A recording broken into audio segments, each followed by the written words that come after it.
Ce n'est pas la première fois que des pays interviennent par terrain ou par groupe interposé pour défendre leur position et en même temps préparer la succession, la Libye, le Yémen, le Liban et ailleurs. Et hélas, on peut dire d'ailleurs, même dans les catégories d'analyse en termes de sociologie politique, que le Soudan ne pouvait pas s'exclure d'une lecture qu'on a faite à propos de ce qu'on appelle les printemps arabes, entre guillemets, même si l'appellation prêtait parfois à confusion. Déclenchement en 2010 en Tunisie et ailleurs, donc contamination, effet contagion, mais le Soudan l'a connu de façon un peu différée. Parce que le Béchir, déjà qui était frappé de sanctions et de poursuites, tenait le pays d'une main de fer.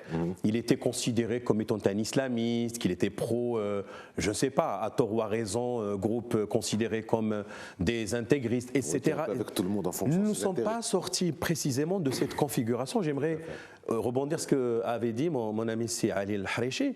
Les deux hommes sont responsables de ce qui s'est passé en octobre 2021, le coup d'État. Et d'ailleurs, même l'administration américaine avait considéré que tous les deux pouvaient être passibles de sanctions. Donc, ce qui fait, ils sont complices dans ce qui se fait aujourd'hui.